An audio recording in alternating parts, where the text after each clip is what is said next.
kapuso, updan kita sa aga sang makabigta veterano sa patagsang choreography. Isa man sa mga pinakamadinalagon sa aton mga choreographers sa Iloilo. Let's welcome si Ramil Huyatid. Good morning, Ramil, and welcome sa GMA Regional TV Early Edition. Good morning, Gid Kapuso. Good morning, Kate. Antes ka nakilala bilang isa ka choreographer, ano ang imo ginaobra? Actually, isa lang kasimple nga estudyante sa West Visayas State University sang una nga ginadala-dala bilang isa ka-assistant trainer sa mga teachers na akon sa PE sang college ako sa West Visayas. Nga kung diin sila may ginatuduan sa mga different parts ng congressional meet or district.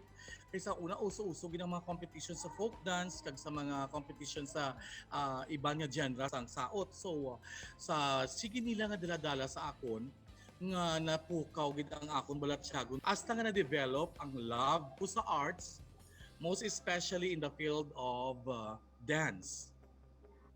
Paano ka nagsugod sa pag-choreograph? Kung nabatian mong ato nga tribo manunudlo sa Iloilo City National High School sa nga undefeated nga membros ang tribo sa kasadyahan. High school pa lang ako, first year high school lang ako naga-intra ako, ano pa ginapapili ako sa ginikanan ko kung saot ang pagtiner sa eskwelahan o ang pagsigi nga pagtuon. Galing kiti siyempre kay wala may mahimo nga akong ginikanan kag love man ako nila, nagsuporta na lang sila sa kagustuhan sang akong ginadughan. Nakibot ako nga sa pertahan namon nang nag-abot nga presidente namon sa Freshman Council na si si Luis Cervantes. Sabi sa niya, gintawag ka ni ma'am kay ikaw mag-amuni, amuni. Sugod sad to nga nag-champion kami sa acquaintance party, wala naman ako nakahalin. Sige naman ang ako nga obligasyon bilang isa ka choreographer sa amo naman nga level sa curriculum. Sa pagkatapos ko isang ako niya nga college, dito punong-puno gid ako sa experience. Kaya kung dito ang teacher, dito ako nga nabitbit. Ginabilin ako sa may San Joaquin para i-polish ang ginatudlo nila. Ibilin naman ako sa 5th Congressional District dito sa Concepcion para i-polish naman ang obra nila. So pagtudlo ko sa Lapas High School, ang kasadyahan namon sa una, tribo paghidait na nainangadaan. Wala pa na isang sang dinagyang. Karon kiti siyempre kay do love ko na yung magduro dinagyang. Nag-intra ako sa tribo sa as a warrior. Naglima pa ko ya katuig nga nagtribo-tribo kag nag-warriors hasta nga nag-special dancers. Ako asa nga nagbulig-bulig na ko nga train. Isa pa nga naging inspiration ko ang tribo bola-bola. Pagbalik ko, ato na. Aran ako sa tribo. Isa ka sa mga regular nga partisipante sa Dinagyang Festival kag sa madamo pang mga festivals sa palibot sang Western Visayas. Ano nang accomplishments sang isa ka Ramil Huyatid? May tribo pagidait na nga daan ang Lapas National High School nga kasadyahan. Pero kay mas sikat kag mas nami gid ako sa tinagyang ka ga-intra.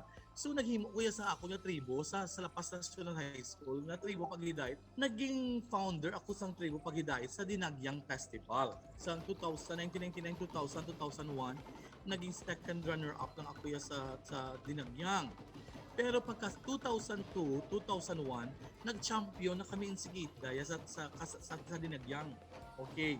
Kag pagka 2004, nag-runners up na naman kami.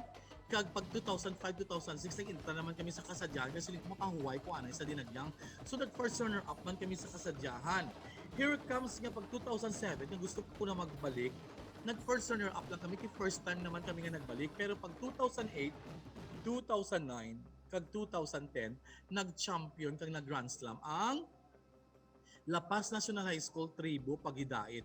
Nagtudlo ako sa Tribo Pantat Festival sa kasadyahan namon gid pa-intra.